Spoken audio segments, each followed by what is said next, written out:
Gilles, Rose. ça y est, nous voilà tous les deux à nouveau et puis on va vous faire un exposé. Gilles, tu pourrais bien nous expliquer quelque chose d'important? Je vais faire le prof. Tu vas faire le prof? Donc, je fais l'élève.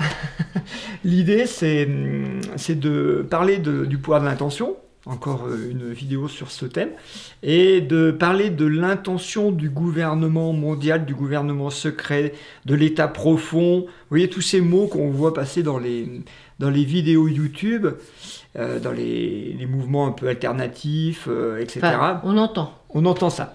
Et on se dit, oui, c'est pas possible que le gouvernement français, par exemple, ait un réel pouvoir de décision. Alors on dit, non, c'est l'Europe. Puis après l'Europe, on dit, ouais, mais ils sont corrompus, il y a beaucoup de corruption, beaucoup de lobbying, donc il y a autre chose derrière. Alors autre chose, bah, il y a le forum de Davos, il y a le gouvernement secret, etc. Donc on va explorer ça. En fait, tout ça, ça fait peur. Ça fait peur parce que, enfin, pour moi et pour beaucoup de personnes, on se sent impuissant. Comment on va faire pour lutter, pour changer ça? Quel est notre moyen d'action? Voilà. Ah ben voilà, ça c'est... On va chercher un moyen d'action. Oui, et moi ça me rassurerait. Mais vraiment, je dis ça, mais pour beaucoup de personnes, où on écoute et puis on passe du côté où on a peur, donc on cherche, on accuse, ça s'appelle le complotisme, où on ne dit rien et on se soumet et on ferme les yeux, les oreilles et on attend que ça passe. Et ça empire. Et ça empire. Donc là, il y a un petit problème. Et moi, j'aimerais bien aller voir, parce que j'adore traiter le sujet de... Oui, je suis curieuse. L'effet miroir. Et s'il y en a un, il est où? Voilà, je suis très, très curieuse de ça. Alors, ce qu'on va faire pédagogique, c'est pour ça qu'on a pris le tableau. On va prendre un exemple. On va être concret, on va prendre un exemple, pas faire de grandes théories, et on va prendre un exemple, puis on va le détricoter pour montrer comment, par une simple pensée rationnelle de bon sens, on peut arriver à deviner ce qui se passe et comment on pourrait agir. Alors, et comme si on remontait le temps, on a un pommier, et d'où ça vient la pomme? D'où vient la racine du pommier ou la racine du mal? Vous allez voir, ça fait du bien de... Ouais, c'est bon, parce que là, on vient de le faire au café tous les deux, puis on s'est dit, tiens, on va leur faire une vidéo tout de suite, comme ça, c'est... Hier soir, on a vu une vidéo avec Rose d'un youtubeur, et on ne donne pas son nom, mais il y en a qui le connaissent sans doute, puisqu'il est assez connu, et il fait une vidéo sur les médicaments génériques. Ouais, les taxes que les États sont en train de mettre en place sur les médicaments génériques. Je vous le fais en deux mots. En Angleterre comme en France, comme sans doute dans d'autres pays, on est en train d'inventer des taxes, et en Angleterre, par exemple, elle fait quand même 26%. C'est bien plus que la TVA. En plus de la TVA, tout ça, c'est pour taxer des médicaments génériques. Alors, le truc est simple, c'est que si vous réfléchissez, vous dites, bon, on taxe les médicaments génériques, donc ça les rend moins compétitifs, donc du coup, à qui ça profite? Bah, à l'État qui va prendre des taxes, c'est sûr. Alors, donc, on fait comme ça. On met... je mets Médoc, hein. Médoc... c'est des médocs génériques, donc ils coûtent pas cher. Puis sur le marché, il y a des médocs qui coûtent cher, qui sont produits par les labos. Donc il y a des histoires de production. Les médicaments génériques vont être produits dans des pays à bas coût, comme l'Inde par exemple. Puis les médicaments chers, on peut encore en produire chez nous, quoique. Mais passons. Si on met une taxe là,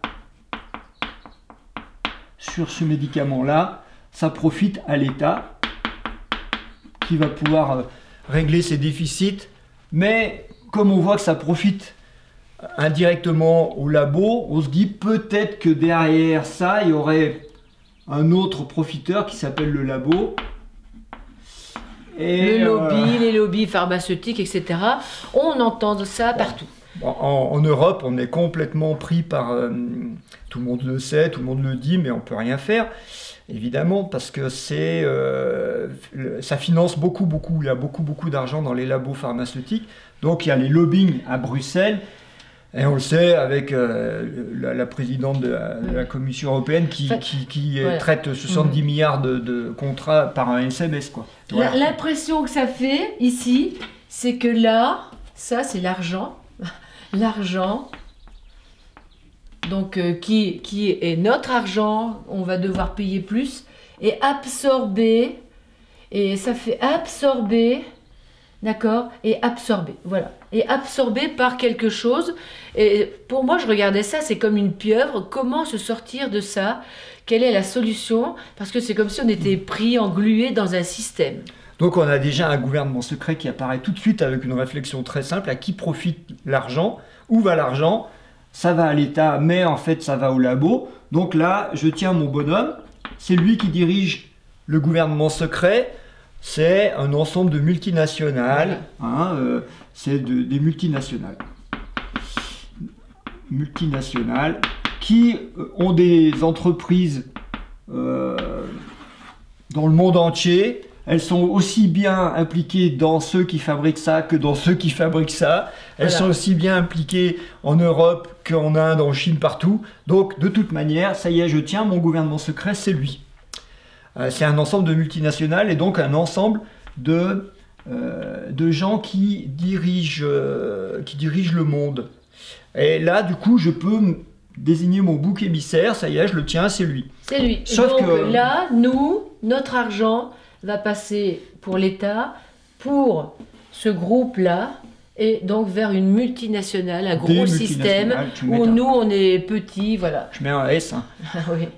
Et toi, tu vas me poser une question tout de suite, tu dis comment on fait? Bah oui, moi je me sens impuissante, c'est des sommes, c'est des richesses, et moi je suis rien en fait. Donc par exemple, on pourrait, au lieu d'acheter des médicaments et de consommer, on pourrait faire quoi? Bah, peut-être laisser passer la douleur, ouais, ou bien se servir de plantes. C'est ce que je pensais, je me disais en fait, l'avantage pour ceux qui n'ont pas d'argent, c'est que ça va les orienter vers d'autres moyens de traiter leur mal. Ouais, mais moi je vais te dire tout de suite, la multinationale, elle n'est pas bête, hein. Elle va acheter les magasins de plantes, elle va acheter les fabricants d'huile essentielle. C'est déjà le cas. Gilles, c'est déjà fait. On est foutus. Ils sont intelligents. Hein. Nous avons en face une intelligence redoutable. C'est comme si tout était absorbé par ça. Ouais. Donc on va descendre d'un cran et on va se dire, est-ce que c'est vraiment vrai que c'est... est-ce que c'est vraiment vrai? Est-ce que c'est vraiment 1, 2, 3, 10 personnes... 15 familles, 80 familles, vous savez, tout ce qui circule, qui dirigent le monde.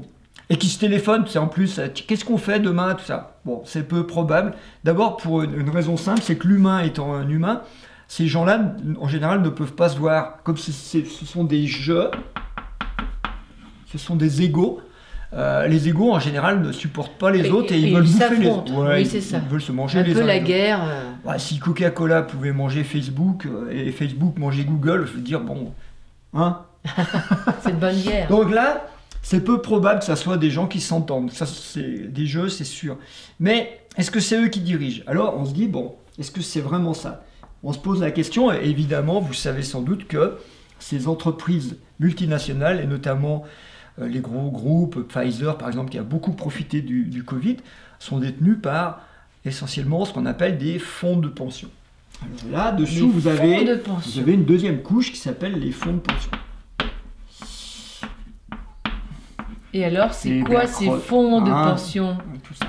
Alors, il y a des pension, ça fait un peu retraite. Le fonds, c'est vraiment la base presque. Ce sont eux qui détiennent en fait l'immense majorité des entreprises, puisque ce sont des milliards de milliards. On peut même pas conceptualiser ça, conceptualiser on peut, mais conscientiser, ça a plus de, il y a tellement de zéros qu'on peut plus être dans une pensée raisonnable. C'est juste qu'il y a un pouvoir énorme, c'est qu'eux ils font la pluie et le beau temps sur les bourses. Et sur les bourses, donc sur les patrons. Donc les patrons sont sur des sièges éjectables. Celui-là, il peut être viré pour être remplacé par celui-là. Alors à chaque fois, le jeu augmente parce que le nouveau il arrive, il dit moi je veux être mieux payé que l'ancien. Alors on se dit, oh là, c'est un scandale. Ouais. Mais de toute manière, c'est eux qui dirigent. Donc là, vous allez me dire, il y a aussi des jeux qui sont les patrons des fonds de pension. Les conseils d'administration des fonds de pension. Ces gens-là dirigent le monde. Effectivement.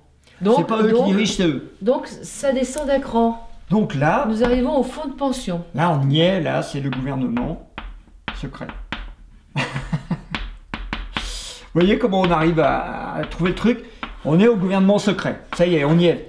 Puisque réellement, ce sont eux qui font la pluie et le beau temps sur les bourses, donc c'est eux qui influencent toutes les les trucs, et ce sont eux qui disent au labo, moi je veux plus d'argent, donc le labo dit à l'État, moi je veux plus d'argent, donc l'État dit, toi tu seras taxé, etc., etc.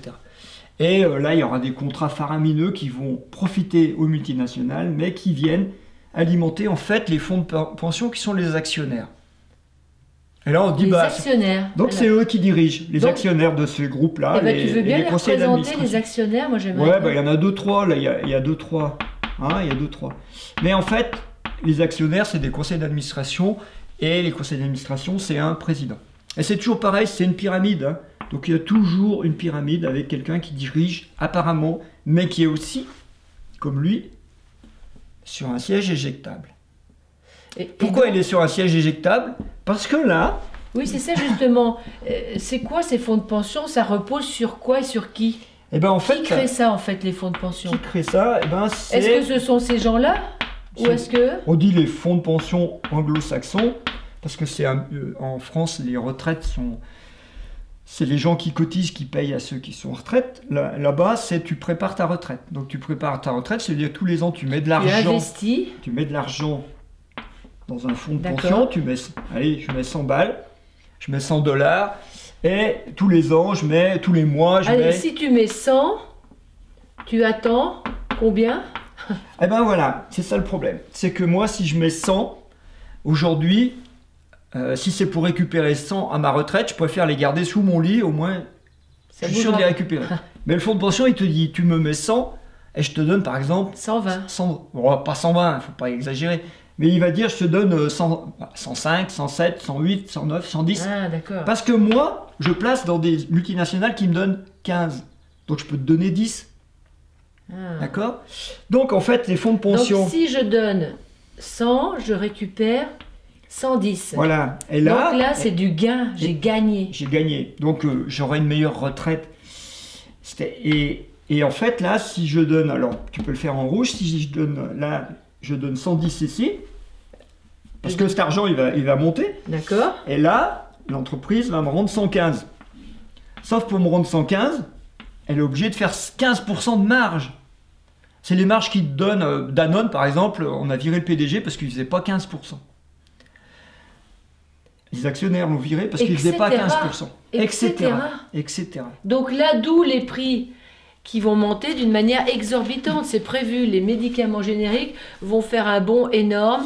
C'est pour ça qu'en ce moment, il y a un vide. Ils disent, ils expliquent, on explique ça comme on peut. C'est comme pour la moutarde, le prix va augmenter comme pour l'huile de tournesol, etc. Et donc là, effectivement, ça sera 125. Ouais. Et on aura pris 25%. Et si on veut se soigner, ça sera le prix à payer. Et les nouveaux médicaments qui sortent, vous savez, il y a les anciens, ils sont en pénurie. Et c'est facile de créer la pénurie avec ça, d'ailleurs. Donc là, on est dans la population de tous les petits jeux, de tous les petits égos qui sont avides d'avoir plus. C'est l'avidité. Avidité. Pourquoi l'avidité? Moi, je regarde ça. Avidité. Parce que derrière, il y a une peur. Il y a une peur pour l'avenir, pour la fin de vie. Si j'ai pas d'argent en fin de vie, je vais mourir. Et là, donc, ça, c'est la mort qui nous fait peur, qui nous fait nous investir dans de l'argent, dans de l'avoir. Ici, c'est avoir. Ça nous fait investir dans l'avoir et qui prend l'argent dans tout le système et qui nous prend l'argent parce qu'on a peur de la mort. Ça, c'est incroyable. La peur de la mort nous fait nous tirer une balle dans le pied et nous épuise et prend tout notre argent et notre énergie. Alors ça, c'est quand même... Et alors, bien sûr, on ramène ça à l'intérieur de nous. Qu'est-ce que c'est, ce petit gouvernement mondial qu'on a tous en chacun de nous? Vous le savez, on l'a déjà dit, c'est le mental, le gouvernemental. On est parti des instances gouvernementales pour arriver au gouvernemental, celui qu'on a tous, qui a peur, qui en veut plus, et qui est focalisé sur l'argent. Alors vous allez me dire, vous allez faire des commentaires, je le sais, je vous connais, vous allez dire « Ah oui, mais ce que tu dis, c'est valable pour l'Amérique, les fonds de pension. Mais nous, en France, on n'a pas de fonds de pension. Mais vous, en France, nous, en France, qu'est-ce qu'on fait de notre argent? Parce que ça, à la base, c'est de l'argent. Qu'est-ce qu'on fait de notre argent? on le met Dans une dans banque. des zinzins. C'est ce que c'est les zinzins?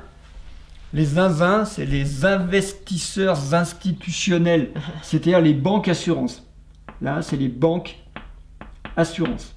Nous, on met notre argent dans une banque. Et incroyable là ce que tu dis, parce que là en ce moment il y a comme une peur, comme si là ça allait s'effondrer, on allait tout perdre, parce que on veut tellement en avoir qu'on va finir par tout perdre. On veut tellement en avoir et pas être, qu'on va finir par tout perdre, être malade même physiquement, plus avoir de quoi vivre matériellement, nourriture et autres. C'est ce qui se passe. C'est comme si l'avidité du mental, de notre ego, moi, produisait tout un système qui nous autodétruit, l'autodestruction. Donc ici, nous en Europe, enfin en France tout au moins, nous on met notre argent dans des banques qui nous proposent des assurances vie, qui nous proposent du coup de nous rendre plus que ce qu'on a mis, exactement comme les fonds de pension. Et du coup, eux, qu'est-ce qu'ils font? Eh ben, ils mettent aussi l'argent là-dedans et ça fait la même chose. Donc si on remonte en Amérique, on arrive aux fonds de pension. Si on remonte en France, on arrive aux banques assurances. Mais on arrive à la même chose, on arrive à nous, c'est nous, la population, qui leur donnons de l'argent pour avoir plus tard. Ah là là. Et ce mécanisme-là, c'est le gouvernement mondial, c'est lui, en nous, qui fait le système. Vous vous rendez compte, nous, par notre mental avide et par nos peurs de mourir, c'est surtout ça derrière. La peur de manquer, donc la peur de mourir, nous fait mourir. Donc là, moi je me disais au début, quel est le miroir? Notre mental nous met des peurs en permanence dans la tête. Tout le temps. Là, en ce moment, les médias partout, on n'a que ça. Et plus ça tourne dans la tête, plus ça nous rend fous. Là, c'est de la folie. Mais la folie, il faut en avoir, il faut faire des réserves parce qu'on va mourir. Mais c'est justement parce qu'on fait des réserves qu'on se fait mourir. Donc, c'est vraiment le cercle vicieux, là. Le malin est en nous. Et il faut l'observer parce que la solution, c'est nous. Alors, la solution... Oui, on en parlait au petit déjeuner. Il y a quelque chose qui apparaît. Avec Gilles, on se disait, mais comment... elle est où la solution au lieu d'avoir peur? Et donc l'argent, au lieu de le mettre là, en fait, là, il ne bouge pas. Il est stocké. Il est stocké dans nos graisses, il est stocké dans notre cave, il est stocké à la banque. Alors bien sûr, on peut vous donner un conseil. On peut vous dire... Faites circuler. Arrêtez ça, c'est-à-dire arrêtez de... Regardez, en fait, il y a un truc qu'il faut que vous voyez. C'est pour ça qu'on fait un schéma pour que vous preniez conscience et qu'on prenne conscience. Alors, on peut dire, faites pas ça, faites autre chose. Bon, par exemple, arrêtez de donner votre argent dans les banques assurances, ça fait déjà un moment qu'on le dit, retirez votre argent. Retirez votre argent. Et dans les assurances vie, en plus. Reprenez votre argent. D'ailleurs, le symbole, Gilles, je t'interromps, parce qu'en ce moment, il est question que les assurances vie disparaissent. Bah, et c'est obligé. À un moment, ça a toujours fin. Non, mais d'accord, mais symboliquement, l'assurance sur la vie, je mise, vous voyez, là, on y est directement, je mise pour avoir de l'argent quand je serai mort. Donc là, c'est vraiment cette folie-là mise en lumière. Dans la symbolique, aujourd'hui ou hier, à l'Assemblée nationale en France, on commence à parler d'aider les gens à mourir plus vite. Bon, on est bien, dans le système. Hein. Oui, dans la symbolique, on y est. C'est sûr que si les gens meurent, l'argent, il repart dans le système, et puis, ou les héritiers, etc. Bon, passons. Donc le conseil de base, c'est reprenez vos billes et ça ira mieux. Et placez-les dans du vivant. Placez-les dans des... L'énergie, c'est de l'argent, c'est du sang, c'est la vie qui doit circuler. Dans des bâtiments, dans des activités. Il y a une monnaie qui arrive, la June, qui fait qu'elle n'existe que quand elle circule, sinon elle n'existe pas, on n'a rien. Mais il n'y a pas que ça, il y a vraiment investir, comme tu dis, dans du vivant. Tu peux pas mettre de l'argent. Tu peux pas pour l'instant transformer de l'argent en June. Bon, passons.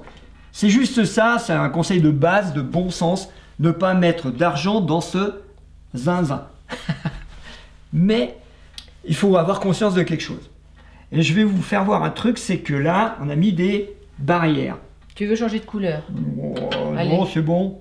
Non, ça va. C'est juste pour vous dire que ici, quand vous êtes là, on parle de quoi? On parle de l'argent. D'où vient l'argent que vous avez? De votre travail. Bon, je parle pour ceux qui ont un travail honnête, hein, je parle pas... Gilles, Hein? pas de division, on gomme. On travaille à la sueur de son front, nous. Donc, ça vient de notre travail. Notre travail, c'est de la matière. C'est-à-dire, on travaille la terre, on est paysan, on crée quelque chose. Voilà, on crée, on est dans la matière. Et cette matière... Matière, ça veut dire dans le corps, je produis quelque chose de nouveau, en fait. Notre corps, par exemple, produit de l'énergie. Si on se frotte l'un l'autre, si on fait l'amour, ça produit de l'énergie, ça produit quelque chose qui n'existait pas. On produit par le travail un bien qui n'existait pas, et ce bien, on va le vendre et ça va faire de l'argent. Ça va faire une énergie qui circule. Voilà. Là, on est dans la matière. On est dans quelque chose de très concret. Et à partir de là, ça se dématérialise. C'est-à-dire là, on transforme le travail en billets, par exemple, ou en pièces, et à partir de là, on le met en banque, ça disparaît. Ou on le met dans les fonds de pension, ça disparaît. C'est-à-dire qu'à partir de là, l'argent va être dématérialisé, ça va être virtuel. Là, il y a un passage, voilà. Là, voilà. On le place ailleurs. Et donc tout ça, ça va devenir virtuel, ça va devenir des lignes informatiques. C'est-à-dire que mon travail matériel va petit à petit, à partir du moment où je le confie cette valeur à des organismes financiers, cette valeur va disparaître en tant que concret. Mon stylo va disparaître, il va devenir une ligne. Et bien sûr, vous savez, avec l'intelligence artificielle et puis la mondialisation on efface la ligne, il n'y a plus d'argent. La financiarisation de l'économie, enfin, etc., tout ce que vous voulez, tout ça devient complètement virtuel. Et donc là, tu as des gugus qui jouent avec des claviers, avec des zéros, vous ne pouvez même pas imaginer. Et qui placent l'argent qu'ils n'ont pas. Il y a des robots qui jouent en bourse au millième de seconde, hein, parce que ça va très vite. L'intelligence artificielle, tout ça, c'est magnifique. Et ça fait de l'argent. Ça fait de l'argent. Est-ce que ça ruisselle jusqu'à vous, cet argent? Vous y croyez, vous? Ben non, ça ne ruisselle pas. Non. Parce que ce système, il s'auto-entretient et il s'auto-alimente en permanence parce que là, on lui met nos petites gouttes. Et ce truc-là, il tourne en rond. C'est comme si on nourrissait un idéal, en fait, là. Au lieu d'être dans le concret, la matière, là, il y a un idéal, un rêve. L'intelligence artificielle, c'est bien de l'artificiel, c'est un idéal. Un jour, on va créer le paradis sur Terre avec la tête et pas avec ce qui est créé. Comme si on oubliait le troisième, l'invisible. Donc on en arrive à la conclusion. La vidéo, c'est qu'en fait, le gouvernement mondial, c'est notre mental qui dématérialise l'énergie physique du ventre, de l'activité du corps humain, c'est-à-dire le produit de mon travail est transformé en virtuel, en argent, que je place dans un zinzin virtuel qui va le bouffer et je ne vais jamais plus le revoir, parce que là, pour retirer de l'argent, allez-y maintenant, essayez de retirer de l'argent en banque, vous verrez. Et donc, tout ça, c'est nous qui le créons, tout simplement parce que tous les jours, en nous, on dématérialise notre activité physique par du mental, qu'on transforme en argent, en idéaux, comme tu dis, en plein de trucs, parce que derrière, il y a des peurs, et il y a des schémas socioculturels, etc. Mais les peurs, juste une précision, les peurs, ce sont des films. En réalité, la planète, elle a tout ce qu'il faut pour nous donner à manger tous. Vraiment, si on arrêtait notre gaspillage et puis de produire pour autre chose que l'humain, on verrait que tout le monde peut manger et que ça se régulerait. La vie, elle sait se réguler d'elle-même. Mais c'est surtout ça le problème, notre vieux bleu qui est là à l'œuvre et qui tourne en boucle dans notre tête, qui nous rend fous. D'où la folie complète, parce que là, il n'y a pas d'issue, pas d'énergie. Et en bas, il y a la peur de la mort. C'est comme si on était un animal pris au piège. Et là, ça surchauffe, ça fait des burn-out, ça fait de la folie. Ouais. Oui, donc il y a quand même 2 livres à consulter. On a déjà écrit ça, hein, vous le savez, ceux qui nous ont lus. Il y a 2 livres à consulter là-dessus. Il y a le dernier livre, c'est les 3 épreuves qui attendent l'humanité, où on décrit ces 3 cadavres qui sont en nous, dans la tête, dans le cœur et dans le ventre. Et les 3 cadavres, c'est un mot taoïste, hein, les 3 saboteurs, on va dire. Et sexe, pouvoir, argent, où on décrit comment récupérer notre pouvoir créateur qui est dans le physique Et donc, on peut commencer par celui-là, comment récupérer notre pouvoir physique et comment arrêter de le dématérialiser. Et arrêter ça, si on récupère notre pouvoir sur la matière, sur le corps, eh bien, ça arrête ces 3 saboteurs-là, quand on est bien dans ses baskets, dans son corps, lui, ça le calme, il arrête. Quand vous avez bien mangé, vous êtes bien. Quand vous avez bien marché, fait de l'exercice, fait l'amour, vous êtes bien. Il n'y a plus cette folie qui tourne et qui est virtuelle. Ce monde virtuel disparaît. Donc on a des clés, on a le moyen d'arrêter ça, c'est retourner à la terre, mais à sa base, exister tel qu'on est et en lien avec les autres. Là, ouais, avec une objection, Rose, une dernière, hein, pour la... Bon, c'est pas si on fait ça, ça va pas arrêter ça quand même. Eh ben, qu'est-ce que vous en savez? Pourquoi pas? Pourquoi pas? Parce qu'en fait, ici, le système est un colosse au pied d'argile. C'est-à-dire que vous prenez une entreprise, par exemple, de la distribution, qui sont des entreprises hyper importantes. Il suffit que Carrefour ou Leclerc ferment 2 jours, vous allez voir la cata. Hein. Mais il suffit qu'on n'achète plus pour plus que ça se vende. C'est ça, hein? Mais c'est juste que eux, ce sont des colosses au pied d'argile, c'est-à-dire ils ont des marges tellement serrées. Eux, ils fonctionnent avec des marges de 1, 2, 3%, alors que là, les médocs, c'est 15, 20, 25. Hein, bon. Mais eux, ils fonctionnent avec très très peu de marge. C'est-à-dire que si vous arrêtez de consommer, s'il y a 5% de la population qui arrête de transformer comme ça, là, ce système-là, ça fait tout basculer. De miser sur la tête, de miser sur l'informatique, de miser sur, miser en haut, ça nous décolle du bas en fait. De miser sur du virtuel. Du virtuel, c'est ça. Hein. Et en fait, si on fait ça, 5% de la population, je suis sûr que ça fait basculer, parce qu'il y a déjà beaucoup de gens qui sont convaincus de ça et qui font attention. Et 1-2% de plus, ça fait basculer. Parce qu'en fait, le système est très très fragile, puisqu'il est virtuel. Puis il est virtuel, ce qui me vient, l'idéal du vieux bleu, ce serait avoir sans rien faire. Et donc c'est ce qui se propose dans l'air du temps. Vous aurez de l'argent, vous ne ferez rien, restez chez vous. Mais là, ça met une peine pour l'âme, mais ça met une tristesse d'âme, parce que l'âme est venue pour créer, pour se réaliser en bas. Elle est là pour créer du nouveau. Et si on est parqué, enfermé, avec un minimum pour vivre, mais ça s'appelle de la survie, alors là, ça c'est fini. C'est comme si on avait juste une alimentation minimum et vous serez dans un idéal, ne rien faire. Vous allez voir la tristesse, la déprime et le monde à l'envers. Donc le gouvernement secret, c'est vous, c'est moi. La solution, c'est vous. La solution, c'est vous. Si vous avez les livres, relisez-les. Si vous avez oublié. Si vous ne les avez pas, vous pouvez les commander. Il y a le lien vers la boutique en bas de la vidéo.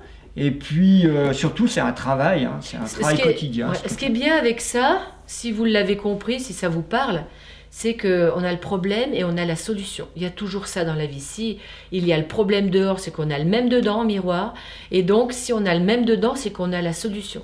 Et moi, j'aimerais bien vous demander que cette vidéo, si vous la comprenez, si elle est assez simple pour vous, diffusez-la.